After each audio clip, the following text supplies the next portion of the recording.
Olá, vamos continuar aqui então a nossa sequência de videoaulas falando sobre séries temporais, sobre modelos de previsão.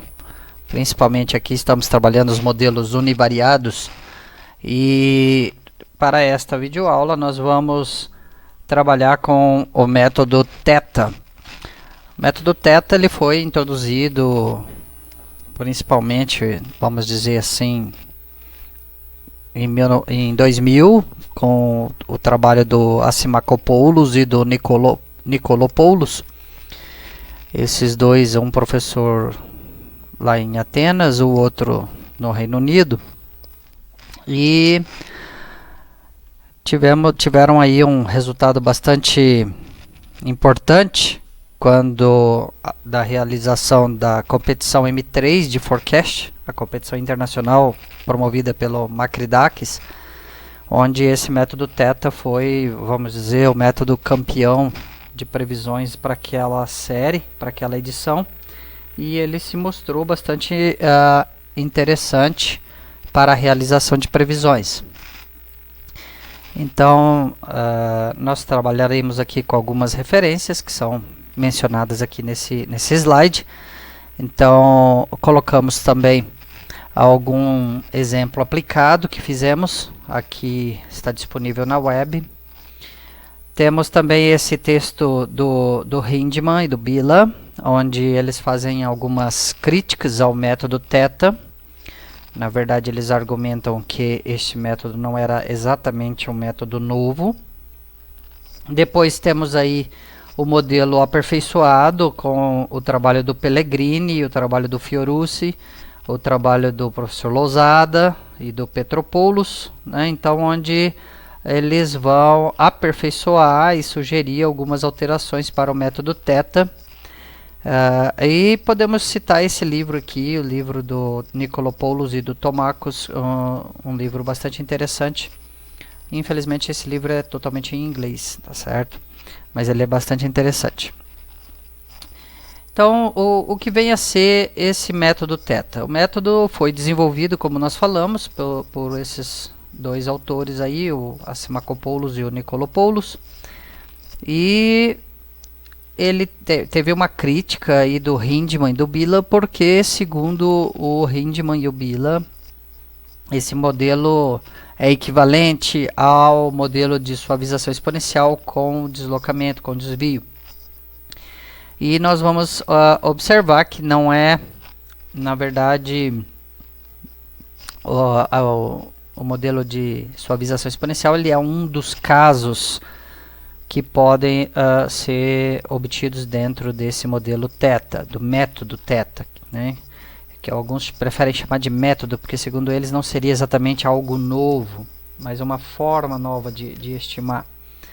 Teve resultados muito expressivos na competição M3, e a intuição por trás dele é uma decomposição da série temporal.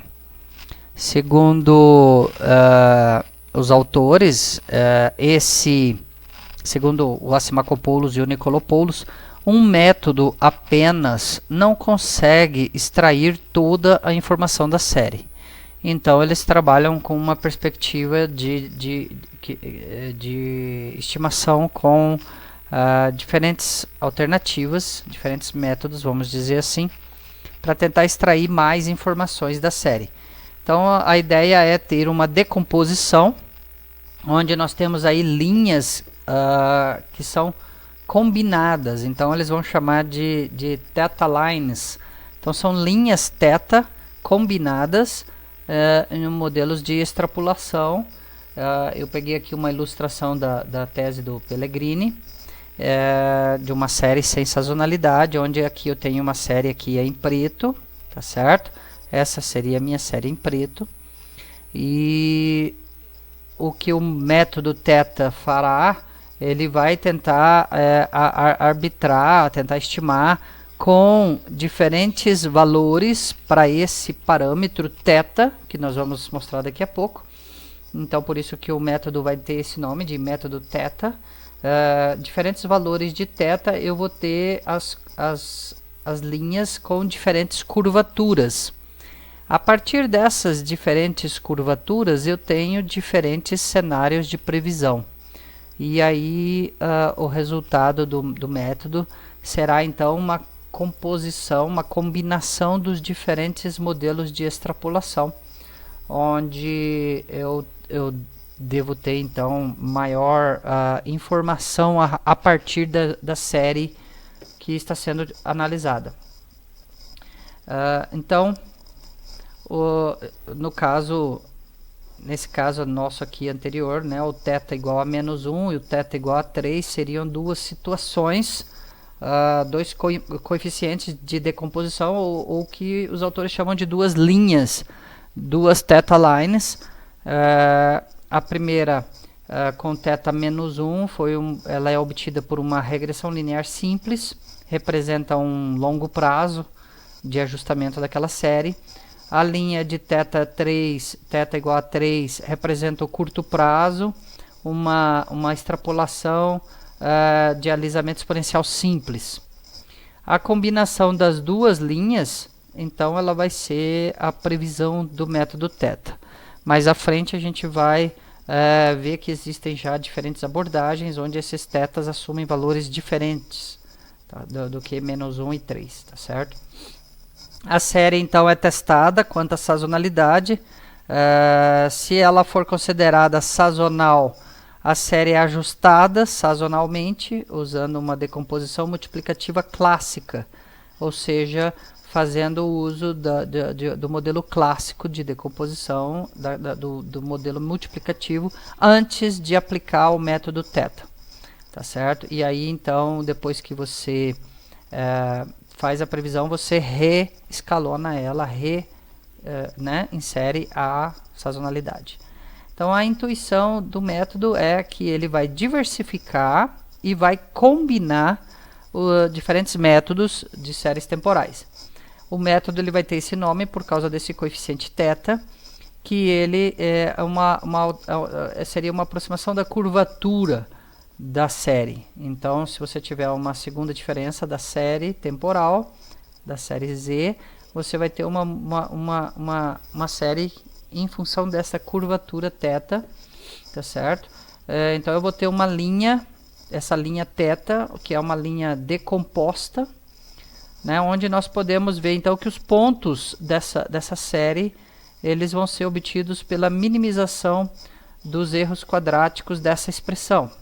Eu tenho aqui que a minha série ZI, o valor em ZI, vai ser um valor Z inicial, mais alterações que eu vou tendo à medida que os pontos vão sendo modificados, né? Que a curvatura vai sendo modificada. E eu vou ter, então, a minimização dessa soma do quadrado dos erros aí associados à previsão. Então, ZI menos YI vai ser esse meu epsilon, e eu vou minimizar a soma do quadrado, então, desses resíduos aí. E conforme o Hindman e o Bila, as linhas θ podem ser expressas por essa forma aqui, tá certo?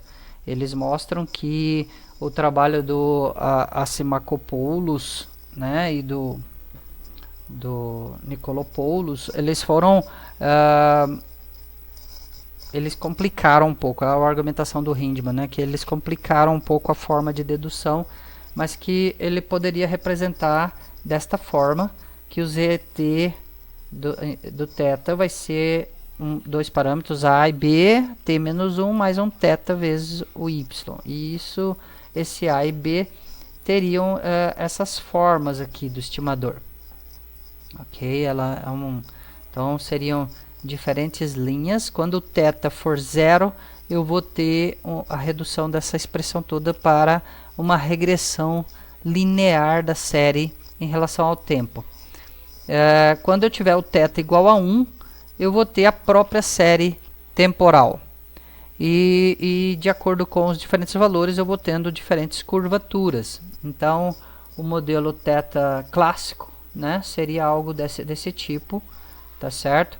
Onde, então, eu vou ter o A e o B vindo da regressão linear. O modelo clássico que é o que o Hindman posteriormente vai fazer uma rotina para estimação pelo método θ, considera aí duas linhas, né? O modelo clássico, duas linhas, uma linha para θ igual a 0 e outra para θ igual a 2 nos dados ajustados já sazonalmente, ou seja, nos dados dessazonalizados. A primeira linha sem flutuações, né? Então é uma previsão por extrapolação da linha de regressão linear, enquanto a segunda tem uma curvatura dupla usando o exponencial simples, o método de suavização exponencial simples. Então as previsões são combinadas, no caso a previsão do modelo clássico, elas são combinadas com peso igual para serem depois ressazonalizadas, tá certo? Então o caso geral para o θ igual a 0, eu tenho que essa decomposição se resume a uma regressão linear.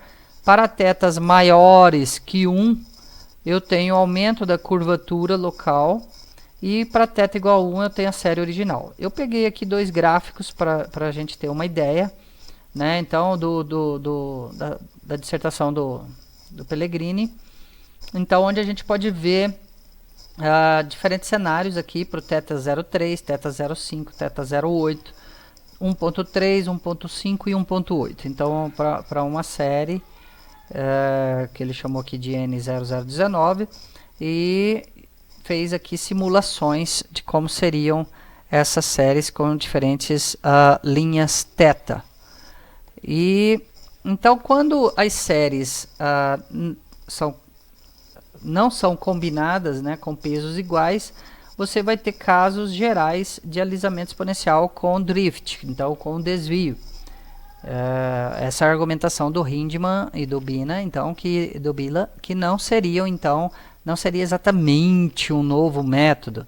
Então existem aí até algumas críticas, existe um debate teórico, né, entre o Hindman e o Nikolopoulos, né? Inclusive isso está mencionado nesse livro que está citado ali no começo, o livro de 2019 do Nikolopoulos, do método θ, onde se argumenta que o artigo base deles sobre o método θ esteve, vamos dizer, engavetado na revista de Forecast, na revista internacional de Forecast, porque o Hindman é o editor da revista e não teria liberado esse artigo. Mas enfim, eu não vou entrar nesse mérito. Isso aí está citado lá no livro do Nikolopoulos, para quem quiser olhar. E a crítica do Hindman com o Bila está também publicada. Então, o fato é que, do ponto de vista aplicado, né, o método θ teve um resultado muito bom na competição M3, e podemos aí observar alguns resultados aí interessantes para as previsões. Eu digo que o bom analista, ele deve olhar os diferentes métodos e julgar se aqueles métodos são apropriados para o estudo, para o fenômeno que ele está estudando, porque para alguns casos ele pode ser um pouco melhor, para outros nem tanto, ok? Então existem aí um questionamento essencial com esse método, quantas linhas θ devem ser usadas? Porque o modelo clássico fala de duas linhas.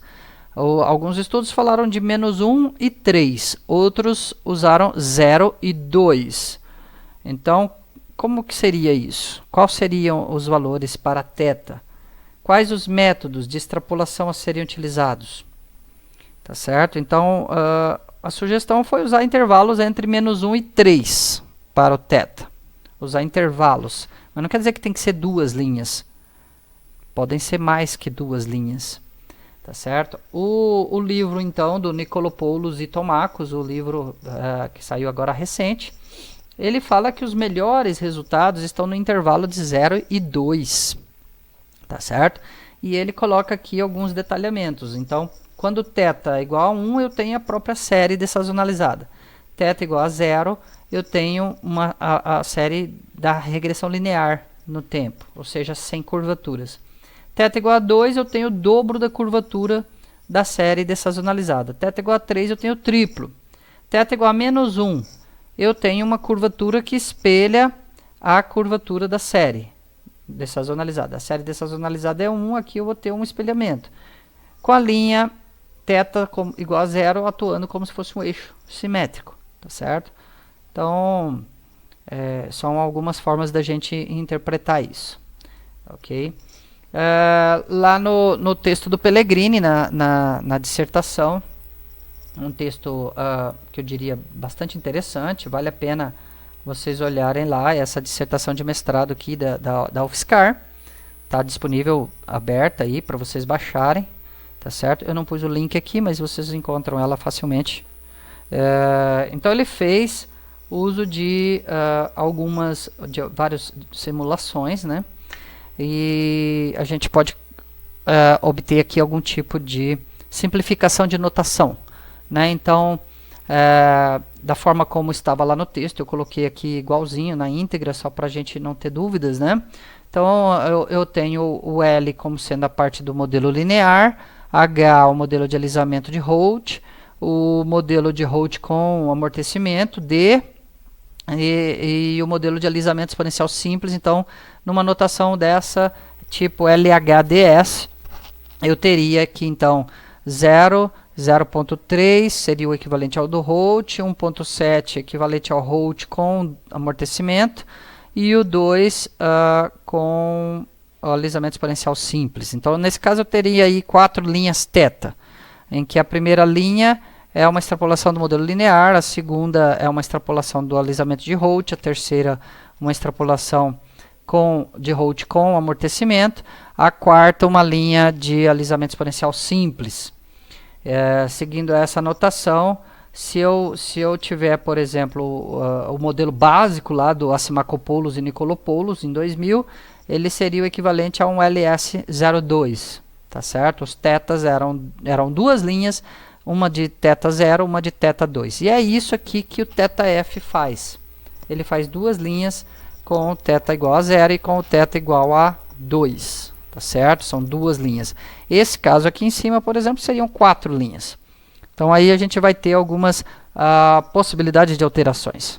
Tá certo? Se eu usar o θF, eu vou ter duas linhas com esse cenário. Se eu quiser algo um pouco diferente, nós temos um outro pacote, Forecast Theta, do Fiorucci, e o Pellegrini também participou, que ele faz então mais usos, outras linhas, ok? Nesse caso aqui, o livro-texto, desculpe, o artigo básico, né, do Asimacopoulos e Nikolopoulos, eles usam pesos iguais e duas linhas. E aí a gente tem algumas argumentações de que algumas pessoas fizeram aí algoritmos variados para fazer essa otimização, para tentar achar qual seria o peso ótimo, e tudo isso vai dar um esforço computacional bem maior, e muitas vezes o que se acaba chegando é que os pesos iguais acabam sendo resultados melhores do que eu tentar otimizar os pesos, tá certo?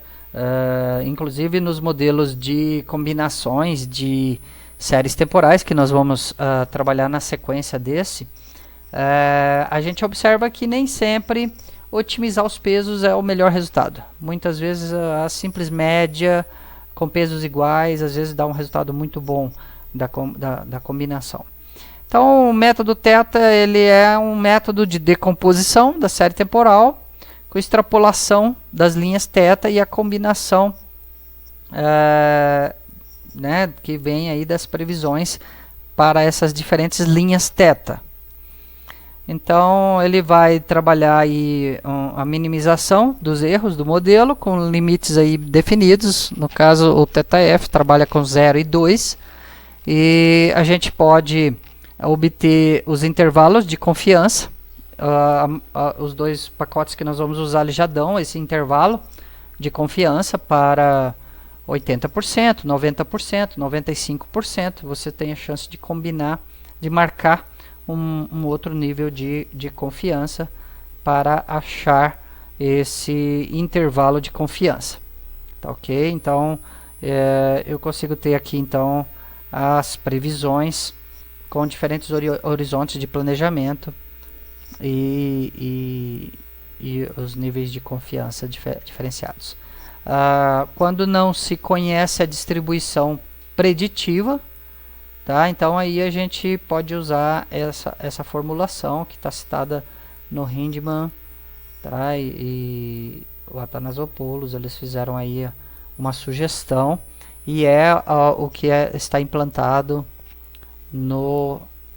na função θF dentro do pacote forecast. Então acaba ficando bastante amigável, eu diria, porque o pacote forecast tem os principais métodos de forecast univariados aí que nós utilizamos. Então nós fizemos aí o ARIMA, fizemos a suavização exponencial, Holt Winters, ETS, fizemos tem o θ, e tem até outros ainda que nós não falamos ainda, como o TBATS e outros. Então o forecast usa o θF, a função θF. Ele vai ter duas linhas com 0 e 2, as duas θ lines. Então vocês podem olhar nessa página, tá certo? Ela tem aqui a descrição dessa função θF. Ela retorna para nós as previsões, o intervalo de previsão. Então o comando é bastante simples, da mesma forma que a gente tinha os outros métodos. A gente tem aqui θF, a série, e o H é o número de períodos à frente que eu desejo fazer a previsão. Então se eu tiver uma série mensal, eu posso escolher se eu quero 6 meses à frente, 12 meses à frente, e assim sucessivamente, quantos eu quiser.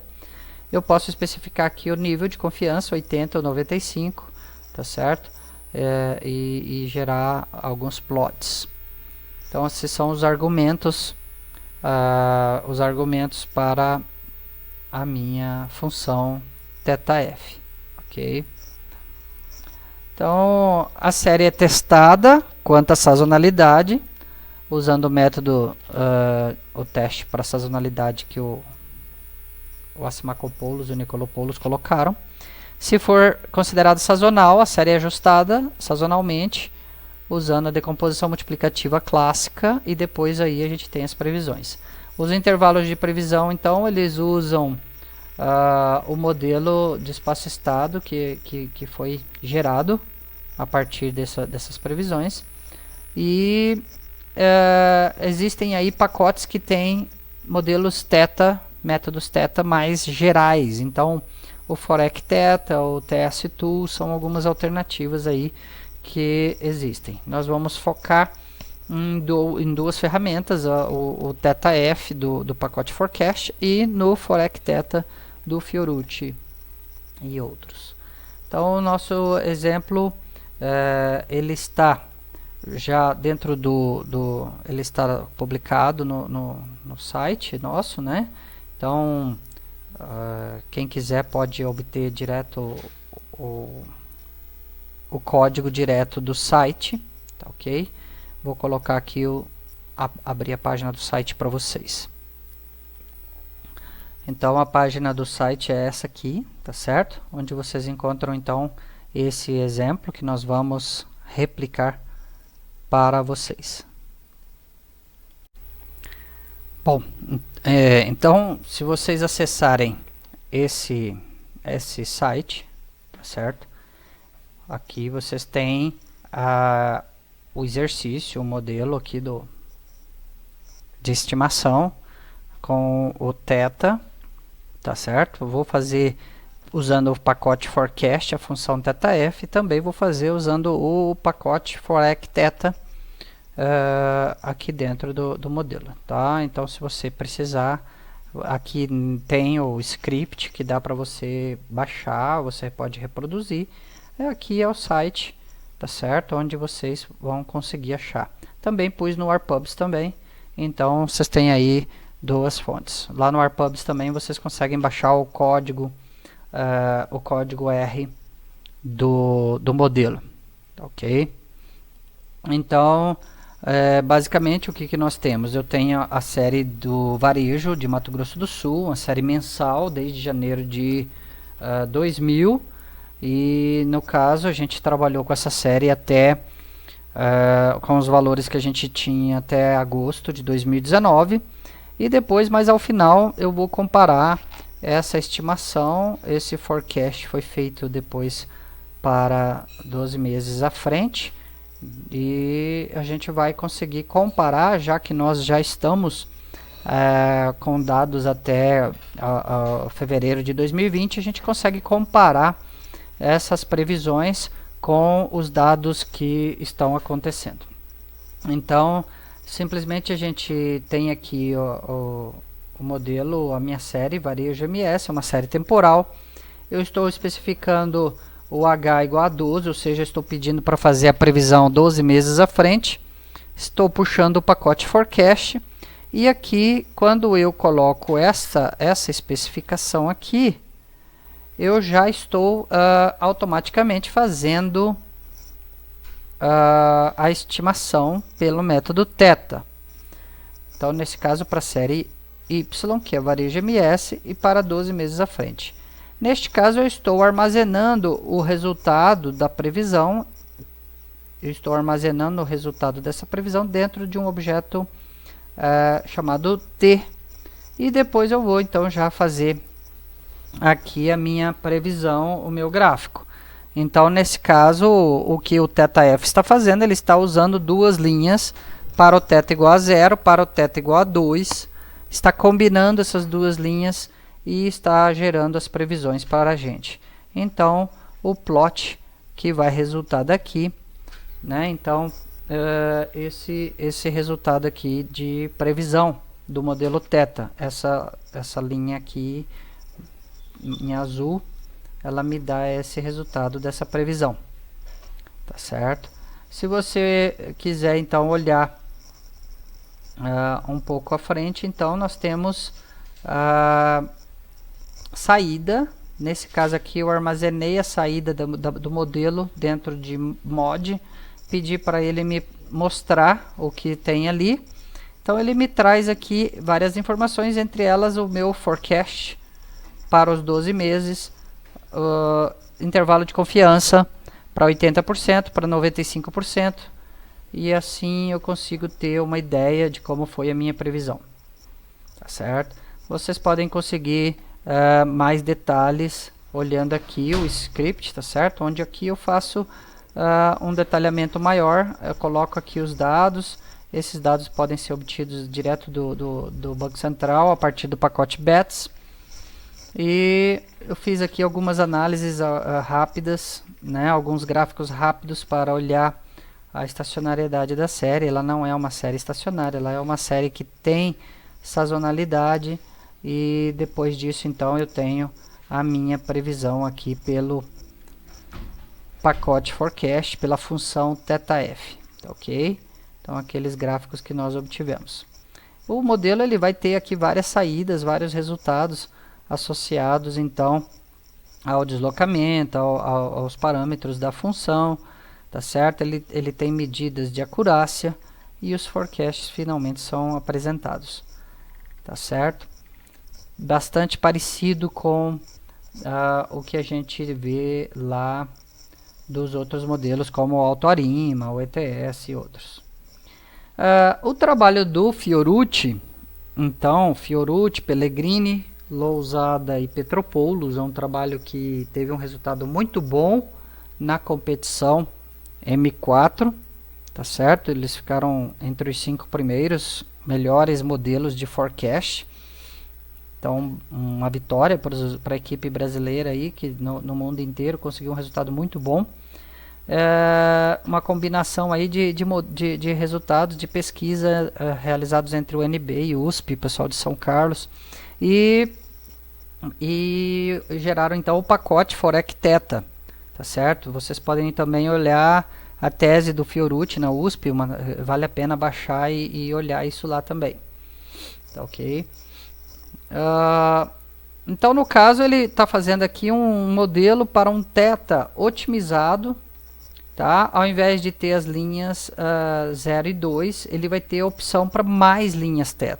É uma generalização então é o que ele chama de um modelo otimizado θ, onde aqui a gente vai ter uma expressão um pouco ampliada para acomodar aí diferentes possibilidades de linha θ, onde ele está então, por que otimizado? Porque ele está minimizando uma função, né, uma função perda do erro absoluto simétrico. Ele não está trabalhando aqui com a soma do quadrado dos erros, né? Ele está trabalhando com um erro simétrico absoluto, percentual, tá certo? É como se ele adicionasse um termo de longo prazo e treinasse o modelo com diferentes origens. Então, que a gente pode chamar de um modelo rolling, né? Onde ele está mudando, né, a janela temporal dele. Então, eu vou ter aqui a minha amostra de treino, eu vou ter uma validação aqui, tá certo? E depois eu vou gerar os meus forecasts, ok? Então, esse aqui seria uma exemplificação do modelo dele otimizado, onde o que ele tem são janelas. Essas janelas ele vai mudando a origem a cada passo. Então, nesse passo ele tem essa origem, ele tem essas previsões, depois ele muda para um segundo passo e tem outro leque de previsões, e assim vai sucessivamente até vários passos à frente. Então, mudando essas janelas, sempre mudando, e com isso obtendo aí atualizações, otimizações dessa previsão, tá certo? Então, isso aqui eu peguei direto do texto dele, né? É um algoritmo para um modelo otimizado, tá? Então, para valores fixos ali dessa janela, do número de passos que ele vai fazer, tá certo? Ele vai, então, testar a sazonalidade, vai dessazonalizar se for necessário, tá certo? A série vai ser dessazonalizada por uma decomposição clássica multiplicativa e fazer uma estimação desse θ, tá certo? Que dá o menor valor da função de perda. Então aí com isso a série é decomposta em duas linhas, a linha para a regressão linear, a linha para o z desse θ que foi obtido. E posteriormente então é extrapolado com uma segunda linha via suavização exponencial simples. E aí você tem então a combinação dessas linhas para obter o forecast e depois retorna a sazonalidade caso ela tenha sido detectada lá no início. Tá certo? Então esses são os passos aí para o algoritmo dele. Então você tem um bloco 1 que vai auxiliar nas previsões para o bloco 2, depois o bloco 2 para o bloco 3 e assim vai obtendo diferentes linhas θ até ele chegar a esse modelo final, tá certo? Então aqui da mesma forma que a gente trabalhou com o modelo o forecast do varejo MS pelo pacote forecast com a função θF, a gente fez aqui agora pelo forec θ do Fiorucci, tá certo? Então a mesma série, a mesma amplitude, a função dentro desse pacote forec θ, ela chama-se .m, então Dynamic Optimized Theta Model, são as iniciais desse título aqui. Então o modelo θ otimizado dinâmico, porque ele está mudando essas janelas de treino, teste e previsão. Então a previsão por esse modelo seria algo desse tipo aqui que nós estamos apontando na tela, né, com diferentes níveis de confiança, e aí eu posso também gerar os plots, tá certo? Aqui da mesma forma aqui eu gerei uma previsão pelo .m, pela função .m, cheguei aqui aos meus resultados, o T2 então ele vai me retratar os resultados do forecast, e o formatão, no caso geral, aqui bem parecido a do θF, né? Nesse caso do varejo MS, tá certo? Mas a gente tem outras possibilidades aí dentro. No caso, para esse exemplo, está lá também no mesmo post lá do site, tá certo? O mesmo post ele mostra aqui a saída, então nesse caso ele está com duas data lines, né? Então eu tenho aqui os meus intervalos de previsão e os gráficos, né? Onde você pode então analisar e verificar como estão os pesos para as duas linhas, tá certo? Nesse caso veja que ele está com peso um pouquinho diferente entre as duas linhas, tá certo? E eu posso comparar esses resultados para a gente ter uma ideia, né, de como está a nossa previsão. Eu puxei aqui os dados para até fevereiro de 2020, então eu tinha estimado com os dados até agosto de 2019, aí eu peguei os dados verdadeiros, observados, portanto, os dados do Banco Central do Brasil, juntei aqui os dois só para a gente verificar. Esse caso aqui primeiro é o obtido pelo TetaF, tá certo? Então pelo pacote do Hindman. Então a gente tem aqui esses resultados obtidos, observados, e esse aqui é o forecast pelo TetaF, tá certo? Então você veja que ele tem algum descolamento, ele tem algum erro, tá certo? E a gente pode achar então a acurácia. Eu tenho um erro percentual médio aqui de 4%, um erro absoluto médio da ordem de 4,75% aproximadamente. Depois a gente fez a mesma coisa para o Forex Theta, a função .m. Então eu tenho um pouquinho mais, quase igual, mas um pouco mais aqui neste caso específico, tá certo? A gente pode ter outros cenários. A gente precisa sempre tomar muito cuidado, porque vocês observem que nós temos aqui uma inflexão bastante acentuada, que a gente já comentou isso quando falamos do ARIMA, quando falamos do ETS, né? A gente teve uma mudança aqui bastante acentuada. Quando a gente fala do X13 ARIMA Seeds, a gente verifica que tem alguns outliers que poderia nos dar então alguma informação a mais aqui para esse modelo, tá certo? E aí a gente pode pensar e comparar esses modelos para ver qual seria o melhor modelo, né? Então na próxima videoaula nós vamos justamente fazer isso. Nós vamos trabalhar com modelos de combinação, modelos híbridos, portanto, que na literatura sempre apontam como sendo os melhores modelos de forecast. Então ficamos por aqui, ok? Abraço, até!